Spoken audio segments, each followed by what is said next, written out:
राम पहले से हैं। कहीं ना पहले से, ये सब के सब जेब कतरे हैं और इस जेब कतरे से जितना सावधान रहोगे उतना बढ़िया। सारे तो राम के नाम लेने वाले इस देश के अंदर गंदगी फैला रहे। संविधान की बात करो, स्कूल की बात करो, कॉलेज की बात करो, ये बेशरम जय श्री राम क्या ये देश के अंदर राम मंदिर मत जाना। जिसका बच्चा राम मंदिर जाएगा वो ना +2 पास कर पाएगा और किसी बनिए के किसी पंडित का घर पर जाके वो दिहाड़ी मजदूरी करेगा। वो अपना घर बार छोड़ के ना पागल कुत्तों की तरह, पागल भेड़ियों की तरह निकम्मे लोग जो अपना घर बार अपनी बहन बेटी को छोड़ करके वहां जाएंगे, वो कोई संस्कारी नहीं है। वो सब के सब आतंकवादी टाइप के लोग हैं।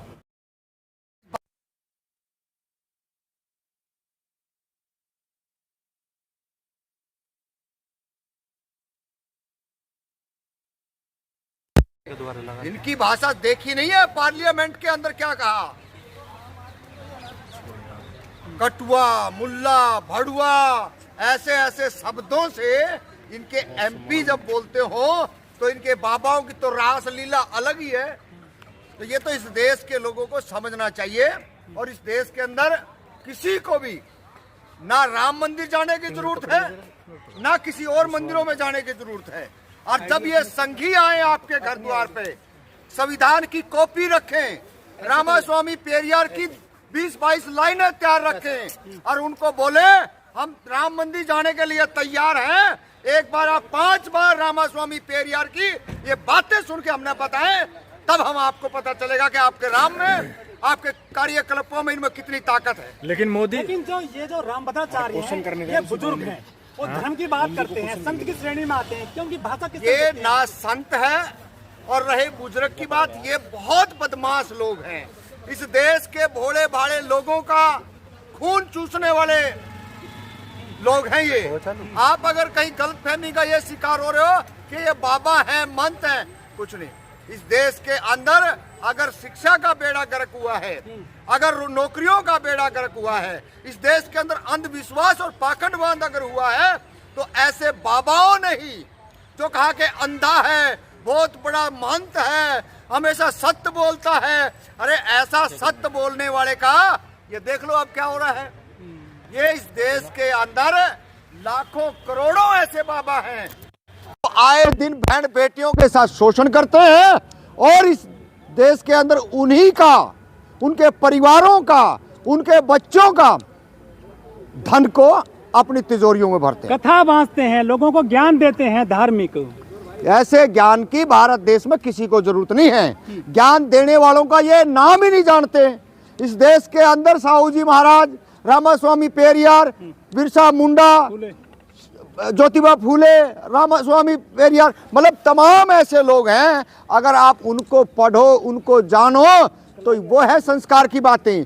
उन्होंने इस देश के अंदर सफाई से लेके, शिक्षा से लेके और अपने आप किस तरीके से अपना जीवन यापन करना चाहिए, वो सारी चीजें हैं। ये तो इस देश के अंदर हर 10 कदम के ऊपर मंदिर, हर 10 कदम पे एक पाखंडी, हर 10 कदम पे एक जेब कतरा इस देश के अंदर बैठा रखे है। तो ये बात तो समझना पड़ेगा। दलितों को, पिछड़ों को, जितने भी आप इनके मंदिरों की तरफ जाओगे, उतनी पार्लियामेंट से दूर हो जाओगे, उतने दिल्ली यूनिवर्सिटियों से दूर हो जाओगे, उतने सरकारी स्कूल इस देश के अंदर बंद हो जाएंगे। आप राम मंदिर की तरफ जाओ और उधर आपका जो है स्कूल बंद, प्राइवेट स्कूल खुले। ठीक है, लेकिन कथा में ये जातिवादी बात करता है। जहर कहाँ से भरा गया इनके अंदर जातियों को लेकर? बुजुर्ग हैं, कुछ दिनों बाद में स्वर्गवासी हो जाएंगे ये, इनको ऐसा काम करना चाहिए क्या? वो तो जिंदे जी ही स्वर्गवासी है। अगर आप लोगों का कोई चश्मा अलग चढ़ा हुआ तो अलग बात है, उसकी बातों से जाहिर नहीं होता वो किस तरीके की गंदगी फैला रहा है देश के अंदर है। ये तो जिंदे जी मुर्दा है और ऐसे मुर्दों के लिए जेल ही है। जेल में इसको जल्दी से जल्दी डालेंगे, बहुत लोग लगे हुए हैं। और जितना जल्दी हो सके, हमने फिर कहा ओबीसी के लोगों और खास करके दलितों को भी बता दूं, जितने दलित पढ़े लिखे अपने आप में एक्टिविस्ट बता रहे हैं, मोस्टली आरएसएस ज्वाइन कर रखी है उन्होंने। बहुत बड़े बड़े जो अपने आप को कहते थे जय भीम, आज उनको जाकर के देख लो कहाँ बैठे हैं। बोला जी 15 लाख रुपए भेजे हैं विधायक साहब ने। भैया हमारी 15 लाख की रिक्वायरमेंट नहीं थी, हमारी तो थी 500 गज जगह की। मतलब जगह ना दे करके विधायक साहब भी इतने चतुर चालाक हैं कि इनके 10-5 लाख रुपए दे दो ताकि ये हमारे से छटके ना। तो ये बात जो अपने आप को दलितों के अच्छे सामाजिक चिंतक हैं वो अपने इर्द गिर्द देख ले कि कितने दलित छोड़ छोड़ के ना आरएसएस ज्वाइन कर रखी है, कितने दलितों के बच्चे जो है ना जय श्री राम करते फिर रहे हैं, ओबीसी के लोग कर रहे हैं, हम स्वीकार कर रहे हैं।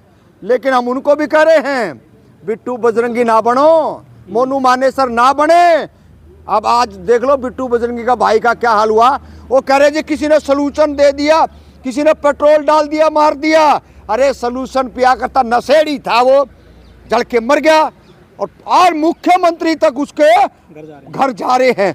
तो इस देश के अंदर सोच लो, तुम्हारे को मरवाने का, तुम्हारे को लूटने का ये हथकंडा बीजेपी आरएसएस में है और ऐसे बाबा आपको लगातार इस देश के अंदर लूटने का काम रामफल जी, बड़ा सवाल यह है कि 6743 जातियां हैं जो रिकॉर्ड में हैं, सिर्फ चमारों को निशाना क्यों बना रहे हैं ऐसे बाबा? ये चमारों को निशाना नहीं बना रहे, ये वंचितों को, शोषितों को, पीड़ितों को, जो अज्ञानी आदमी है, जिसको ज्ञान नहीं है, इनकी दूरदृष्टि बहुत तेज है। ये इनको इसका बात का पता होता है कि मैं अज्ञानी नहीं हूं, मैंने अपने भीतर का जो अज्ञान था उसको मार दिया, कूट दिया, दफन कर दिया है। अब ये ऐसे लोगों को ढूंढते हैं जो अज्ञानी, जो ज्ञानी नहीं है। अब इस तरह के लोगों को समझना चाहिए कि इनके कार्यकलापों से, इनके भंडारों से, इनके जागरणों से, इनके माता के जो भी होते हैं, इनके जगराते, उनसे दूर होना चाहिए। जब भी जाकर के इस देश के अंदर राम मंदिर मत जाना। जिसका जिसका बच्चा राम मंदिर जाएगा वो ना +2 पास कर पाएगा और किसी बनिए के, किसी पंडित का घर पर जाके वो दिहाड़ी मजदूरी करेगा। और नोट कर लियो, दबा के इस देश के अंदर बचा रहे हैं वो, कोई धर्म ना बच रहा। हाँ। जिसकी आस्था है ना वो अपने घर के अंदर दिया बाती भी लगाता है और जिसकी आस्था वो नमाज भी पढ़ता है, वो गुरु ग्रंथ साहब के गुरुद्वारे भी जाता है। 22 तारीख को दीपावली मनेगी पूरे देश और दुनिया में, 100 देशों में मनाया जाएगा राम उत्सव। अंधविश्वासी पाखंडी जो लोग हैं वो अपना घर बार छोड़ के ना पागल कुत्तों की तरह, पागल भेड़ियों की तरह, निकम्मे लोग जो अपना घर बार, अपनी बहन बेटी को छोड़ करके वहां जाएंगे, वो कोई संस्कारी नहीं है, वो सब के सब आतंकवादी टाइप के लोग हैं। आप रामलला के विरोधी हो? हम कोई विरोधी नहीं है। हाँ। क्या लेना देना हमने राम से? हमने कोई लेना देना नहीं। इस देश के अंदर संविधान की बात क्यों नहीं करते आप? इस देश के अंदर सब कुछ मिला तो संविधान से है ना। इस देश के अंदर गंदगी फैलाने वाले लोग बहुत हैं, सारे के सारे जो राम के नाम लेने वाले इस देश के अंदर गंदगी फैला रहे। संविधान की बात करो, स्कूल की बात करो, कॉलेज की बात करो, ये बेशरम जय श्री राम, जय श्री राम क्या ये? अरे संविधान तो अब आया है, राम पहले से हैं। कहीं ना पहले से, ये सब के सब जेब कतरे हैं और ये जेब कतरे जितना सावधान रहोगे उतना बढ़िया है।